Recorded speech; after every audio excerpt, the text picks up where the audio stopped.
What's good, guys? Welcome back to another monthly roundup of all the manga I've been picking up this month. This month have been a expensive one. There's a bunch of manga right over here, as you can see, over there, and let's just get right into it. Let's get into what you guys are here for, to see all the stuff that's been picked up. A lot of stuff was pushed back to this month, and yeah, there were a few trips that I weren't planning on going that ended up with some manga buying, but yeah, it's been good for the collection and very bad for my wallet. It's crying. Anyways, let's just get started. First up, Kaguya-sama Love is War, Volume 20. This one I'm currently reading. It's Kaguya-sama. What can I say? It's a great rom-com. Super good cast of characters. Hope you guys are reading that, because it's just super great. Next up is one of my personal favorites, The Witch and the Beast Volume 6. This series is so underrated and so slept on. It is so good. Like, the art is amazing and it's just hype. And Ashav, he's just such a fucking badass. Second volume of ID Invaded. This is only for people who watched the anime, as it's a sequel to the anime, which was an anime original, so I cannot recommend buying this unless you watched the anime and enjoyed it. The last volume of the Quintessential Quintuplets, I've already read this. I really liked it. My personal favorite girl won, so what can I say? But I mean, they all look damn cute on this cover. Like, yeah, that's good. Volume 11 of Jujutsu Kaisen. I'm 2 volumes behind, so I haven't read this, but this cover is sick. Can't remember the guy's name, but he got drip. That business with the shirt and the tie and this nice watch. I mean, he's out to kill. Alright, next up is a manga that I'm personally surprised that I enjoy so much, which is Die Dark. After the first volume, I was a bit hesitant of picking the second one up because it just seems so weird. But after reading the second one, I'm hooked on the series. It's really great. It's funny. The characters are great. The art is fantastic. It's very different. But also, I haven't read Dorohedoro just because I don't want to commit to buying the series, because it's kind of hard to get your hands on. But this being such a nice release from Seven Seas is just a must-have. Like, the quality of these pages are so amazing, and I love this cover with the glossy bits, and then this background is matte. It's really nice, and it looks great on the shelves. Next up is some nasty manga, To Love. I bought this because I've been looking at it for a while, and then I saw that a lot of the volumes were starting to be sold out everywhere, and it's a Seven Seas manga, so you gotta get them while they're still on the shelves, because these things gotta print so fast. So yeah, I need to hunt down the remaining volumes because I really want to collect the series. I was kind of what's it called? Procrastinating with that series. Next up is a series that a lot of people will never give a chance, Eden Zero. I'm a big Fairy Tail fan. I grew up on Fairy Tail. I love Eden Zero as well. The anime is great. I love all the Easter eggs. Next up is a slice of life manga that I've been really obsessed with ever since I got into this one. This kind of have a laid back camp feel. This one is Days on Fest, and is essentially a manga about a group of friends that goes to festivals, and it creates such a vibe, and it's such a great time. I mean, it's nothing, you don't get any adrenaline rush or anything like that. It's just pure chilling and seeing these people just having the time of their lives, enjoying music festivals. Next up is one that I have a lot of faith in that it will be really good. I was actually surprised when I got this book that it was a larger format than say a regular this media volume. Like it's actually pretty big. It's the size of a signature this media release. The Great Yahi will not be defeated. It's pretty funny. The animes are out right now. Yeah, I don't know what I can say. It's the lolly and MILF form of Nagatoro, as she has a grown up form too. This is her underpowered state of being, but it's really funny, and I have faith that this will be a great read in the end. Not like super deep or anything, but pretty funny. Next up, volume 7 of Rag. It just keeps being the same, and from some of the people I've been talking to in Discord, they say that even after 200 chapters, it's just the same thing throughout, and I'm kind of giving up on this, even though it's kind of spicy. Hell's Paradise. Fantastic series. This guy is such a fucking badass, and this volume was hype. I really like this volume. I think it's only going to be a few more volumes and then the series is over. And I can't wait to have the completed thing. And I think it's getting an anime, which I'm also really hype about, because this show would do really great as an anime. And I hope that it would get enough hype that it can get a second part of the manga. That would be great. Series that I haven't read any of is Bakemonogatari. These covers are so goddamn gorgeous that I can't stop picking them up, and the art is amazing. And I've heard that the story is great and that this adaptation is actually really good. So I'm just hoping that I'll end up liking this. Also, I'll just have a collection of really nice cover arts, which is not bad. This is probably one of my most surprising enjoyments of like reading manga these past couple of months. Boys Run the Riot is it's great. I thought just hearing the title and not looking at the blip in the back that this was just gonna be like a delinquent manga, but it's not. It's about young people trying to run a fashion brand, trying to be open-minded about being transgender and so on, and it's a really entertaining read, and I really got invested in this, and I can't wait for the next volume to come out. This is one of Kodansha's better titles that they have going on right now. Still aren't printing. Tokyo Revengers, yeah. Next up, volume 23 of Tokyo Revengers. This cover is cool. He's so dope. He's powerhouse. And they're talking about the live action movie, it seems. I don't speak Japanese. I only collect these because then I don't feel so bad about reading the scans. But yeah.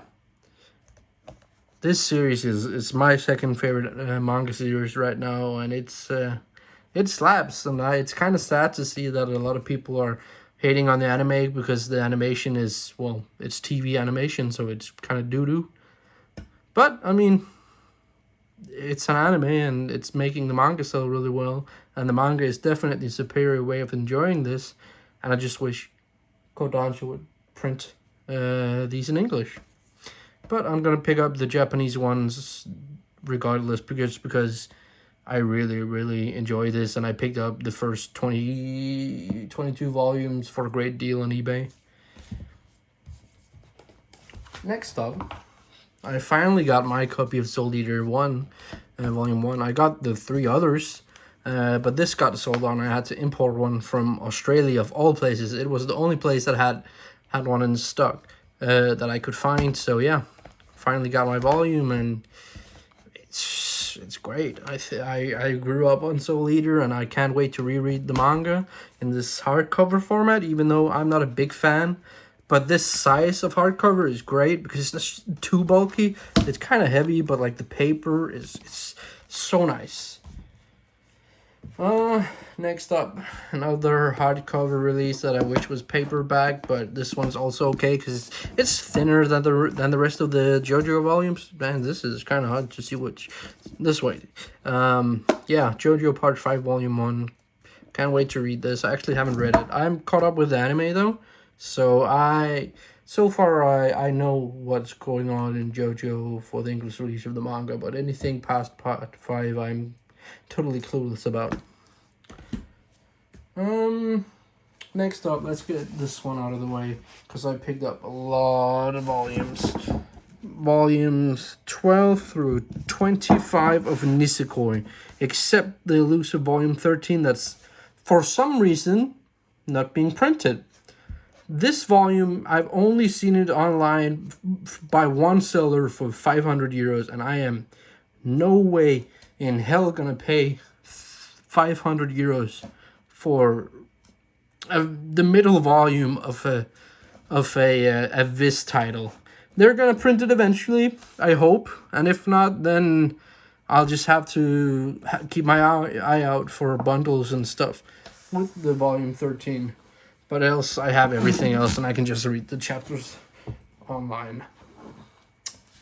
Next up, a couple of light novels.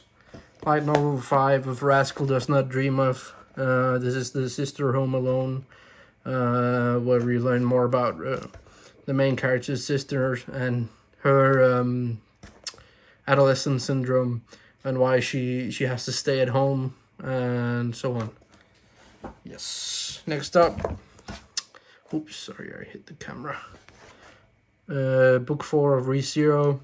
I need to get into reading this because I really like the anime, and I've heard there's so much more, that they go so much more in depth in the light novels, and I mean, there are a lot of them. I only have 4, and I think there's over 16 out.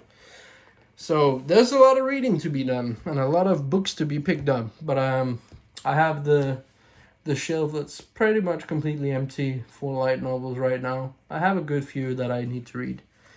Alright, next up, quickly, Superheroes Volume 3. Can't show this one too much on YouTube as it's super spicy and borderline hentai. Next up, We Never Learn, rom-com harem romance. Well, rom-com, romantic comedy, yeah. Romance isn't that. It's kind of late, it's like 4 a.m. here, so bear over with me. But yeah, I'm not caught up with the series. I need to catch up, but I'm just kind of waiting for the volumes to come out, since I already know the series is done, and I just need a few more volumes to come out. I think it's like 22 volumes or something like that. So hopefully they come out relatively soon. Another final volume in a series, The Promised Neverland Volume 20. I read this. It's okay. The ending was meh. It was better than the anime ending though, and season 2 season 2 is just bad. This was definitely much better, and it felt, I don't know, it felt more accomplished, but it was a weird ending. I don't know, they dropped the ball on this one. I'm still glad that I have the entire manga, because the story is great and the characters are great and there are great arcs in there, but there's also just some things that were kind of meh. This thing is thick. I don't know why this always make these thick last volumes. Something I'm caught up with the scans with, Black Clover. I haven't read this volume. I've read the scans. I'm just buying them because I really want to be able to reread it physically in the future. Sorry, I'm stumbling over my words. Same with Komi Can't Communicate. I'm caught up on the line. It is a great, funny rom-com, and it's just, I don't know, this volume feels weird. It's very, very, like the edges are very, very, well, edgy, and it's kind of weird, but I mean, gotta pick up the Komi volumes. Next up is one of my also more surprising series. This is Call of the Night Volume 3, and it's surprisingly good. It's a vampire manga, and I don't really own any vampire mangas, but this one's actually pretty great, and it's, I don't know, it's got some spice, it got some romance, it got some comedy. It's pretty good actually, and more people should read this. They should give it a go, because it's actually pretty entertaining. Next up is something more that people probably won't ever look at, and people don't care about. Volume 4 to 7 of Fairy Tail 100 Year Quest, the sequel to the original Fairy Tail manga. And I mean, I still have to read this, but I'm just picking it up because I love Fairy Tail, and these covers are badass. Like, they are so well done. I can't wait to get into this one. It looks pretty hype. Oh, let's see. Here's another guilty pleasure of mine. Power Fantasy Isekais. The hero is wow. The hero is overpowered but overly cautious. This is very, very fun, and it's very much aware that it's a trashy isekai, but it plays into that really, really well and makes a twist on it that's really, really funny. And I heard the anime is really great, and I'm kind of looking forward to watching the anime. Yeah, I've been kind of slacking on my animes lately, just watching the weekly shows that are ongoing. I've been watching so many. I need to cut down on those. I'm watching like 20 shows. Next is, I finally found these volumes 1 through 5 of The Way of the House Husband, another comedy series that are just right up my alley. This whole serious comedy, like where he has a serious demeanor, and then it's like being serious about situations that shouldn't be serious. It's really, really great. I actually really loved the anime. I thought it fit the humor really, really well, even though a lot of people don't like the anime, even though it's a motion comic, it's not anime, and they shouldn't have advertised it as anime, because the modern anime fandom just wants like perfect Demon Slayer quality animation, which they won't always get, and then they get pissy and say that everything's shit. My trip to Copenhagen, I picked this up, Diva Gilda. This is made by the guy who made, I think, Blade of the Immortal? Yeah, Blade of the Immortal. Haven't read it, only looked through the first 20 pages. It's kind of spicy, and I think it's for grown-ups for sure. There's a reason why this comes wrapped, and it gets kind of gory, kind of kinky too. But so far it's pretty entertaining. I would give this a go if you like Blade of the Immortal, since it's from the same author, so you can expect some of the same themes and stuff. Also, the art is pretty good. Okay, last but not least, I kind of caved and bought volumes 1 through 4 of the complete editions of Flowers of Evil. I've heard this series is super great, and like it's one of Shuso Oshimi's greatest works, and I've been meaning to read more of his things, or actually start reading at least one of his series, since I have all the volumes of Blood on the Tracks, and I just haven't gotten around to it. But yeah, I picked this up because it sounded like it was right up my alley, and yeah. Those were all the volumes I picked up this month. Hope you guys enjoyed this roundup, and I hope you stick around for the rest, for the future videos, and yeah, have a good one.